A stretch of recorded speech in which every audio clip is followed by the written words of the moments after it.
آج کل جس کو دیکھ لیں یا شوگر کا مرض ہے یا بی پی ہائی ہے یا کولیسٹرول ہائی ہے، تو اس قسم کے تمام امراض کے لیے میں آپ کے لیے ایک بہت ہی زبردست قسم کا ڈائٹ ناشتہ لے کے آئی ہوں، جس میں جو شامل ہوں گے، کچھ سبزیاں شامل کریں گے، اور بیسن، انڈا اور دودھ۔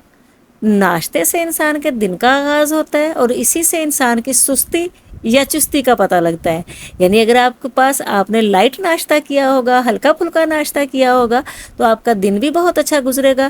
لیکن یہ ہے کہ ہلکے پھلکے ناشتے میں کیلوریز بھی پوری ہوں، تو کیلوریز کو پوری کرنے کے لیے ہم جو کا آٹا اور چنے کا آٹا استعمال کریں گے، ساتھ میں ایک انڈا جائے گا اس کے اندر، اور دودھ تھوڑا سا شامل کریں گے۔ اس کے علاوہ نمک، سرخ مرچ، زیرہ، کچھ سبزیاں کٹی ہوئی، اور تھوڑا سا آئل جائے گا، بہت آئلی نہیں کریں گے اس کو۔ تو جو کا آٹا ہم جو لیں گے وہ 1 چمچ ہوگا، اور اس میں ہم دودھ اس کو صرف گھولنے کے لیے استعمال کریں گے۔ آدھا کپ میں نے آپ کو لکھوا دیا تھا، لیکن یہ آدھا کپ سے کم ہی یوز ہوتا ہے۔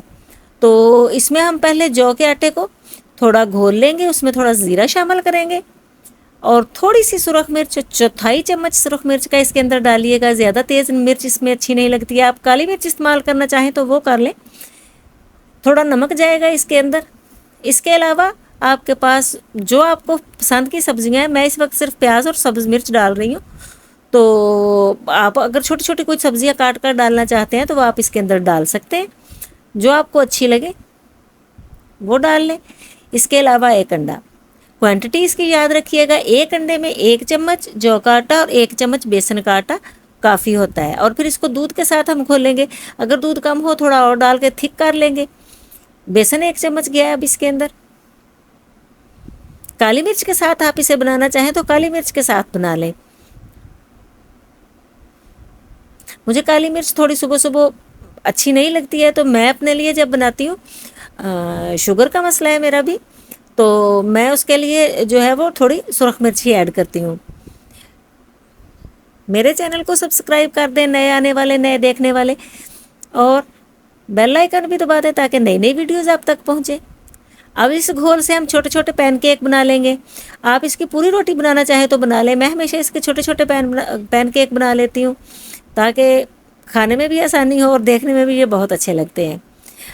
اس میں آپ نے بہت مزید چیزیں شامل نہیں کرنی ہیں، صرف سبزی آپ ایڈ کر سکتے ہیں آپ اس میں۔ تو یہ بہت ہی ہلکا پھلکا اور کیلوریز کو پوری کرنے والا ناشتہ ہے۔ آپ کو دوپہر تک اس سے بالکل بھی بھوک نہیں لگے گی، اور آپ بہت لائٹ فیل کریں گے۔ جو صحت کے لیے بہت اچھے ہوتے ہیں، بی پی کے مریضوں کے لیے بھی بہت اچھے ہیں، شوگر کے لیے بھی بہت اچھے ہیں۔ نبی پاک صلی اللہ علیہ وآلہ وسلم نے جو کے استعمال کا اور جو کو دودھ میں ڈال کر استعمال کا کہا تھا۔ جو بہت مزے کے ہوتے ہیں، آپ یہ ناشتہ بنائیں، چائے کے گرما گرم کپ کے ساتھ لیں یا دودھ کے ساتھ لیں، اور جب آپ اسے کھائیں گے تو آپ مجھے یقیناً دعائیں دیں گے کہ میں نے بہت اچھا ناشتہ آپ کو بتایا ہے۔ ضرور بنائیے گا، میرے چینل کو سبسکرائب بھی ضرور کر دیں۔